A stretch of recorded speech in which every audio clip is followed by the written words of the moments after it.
জি, আলহামদুলিল্লাহ রাব্বে কারিমের কাছে শুকরিয়া আদায় করছি, যিনি আমাদেরকে পবিত্র মাহে রমাদানের পরে শাওয়াল, শাওয়ালের পরে জিলকদ মাসে আমাদেরকে রেখেছেন।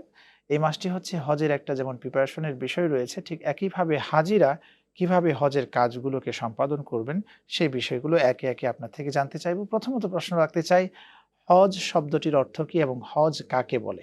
ধন্যবাদ বিজ্ঞ উপস্থাপক। আসলে আ আমরা একটা মহা সন্ধিক্ষণে আছি।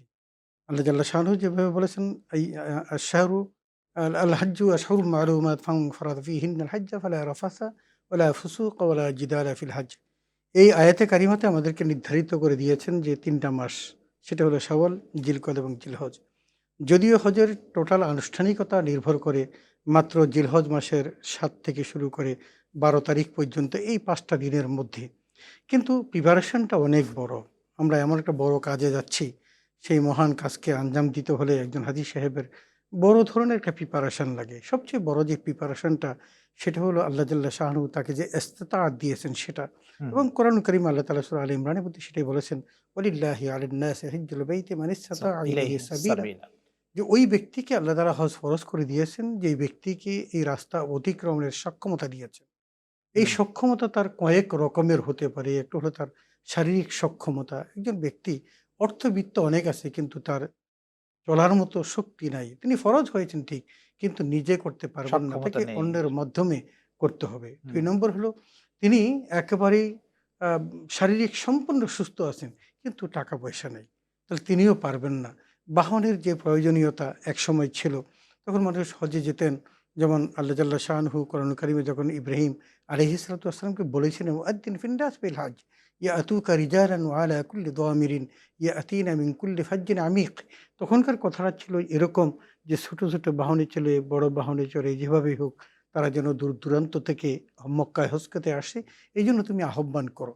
হয়তো ইব্রাহিম আলাইহিস-সালাম আহ্বান করলেন, কিন্তু তার ডাকে সাড়া দেওয়ার জন্য এখন আর সে ছোট বাহন নেই। এখন বিমানে চড়ে যেতে হয়। এই যে সক্ষমতা, বিমানে তার উঠার, টিকেট কাটার, সেখানে ৩ মাস তিনি থাকবেন, তার শারীরিক সক্ষমতা, তারপর এই সময়কালে নিজের খরচ, পরিবারের খরচ, এই সকল কিছু বহন করার মতো ইস্তেতাআত যখন আল্লাহ জাল্লা শাআনহু কাউকে দিবেন, তার উপরেই কিন্তু আল্লাহ তাআলা এই হজ হজ ফরজ ফরজ করেন। করেছেন। হুম, এখন এই যে ইচ্ছা করা, অভিলাষ করা হজ, সেটা হলো ইচ্ছা করা। তো আচ্ছা। এই ইচ্ছাটা কিসের? হুম, ইচ্ছাটা হলো আল্লাহর ঘর জিয়ারত করার। কি? নির্দিষ্ট কিছু কাজের মধ্য দিয়ে। নিয়ম এটা আপনি হুম, নিজে বানিয়ে করতে পারবেন না। রে এটা হলো আশিয়া মাখসুসা। তার মানে আপনাকে সেখানে কি করতে হবে? আপনাকে আরাফার ময়দানে যেতে হবে, হুম, মুজদালিফায় যেতে হবে, সাই বাইনা সাফা ওয়াল মারওয়া, আপনাকে হলক করতে হবে, কোরবানি করতে হবে।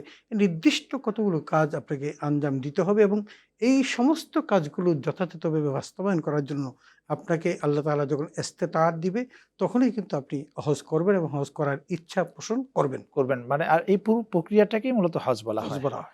তো হজ এই পুরো প্রক্রিয়াটাকেই যেমনটা বলা হয়, তাহলে হজের ফরজ কয়টি এবং হজের রুকুনগুলো কয়টি? এখন হজের ফরজ, টোটাল ফরজ কিন্তু ৩ টা। আচ্ছা। তার মধ্যে একটা হলো যে আমরা যে এহরাম বাঁধি, হুম, সেটা কিন্তু একটা ফরজ কাজ।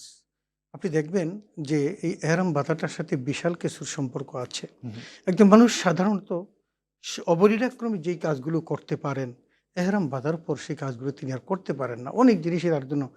হারাম হয়ে যায়।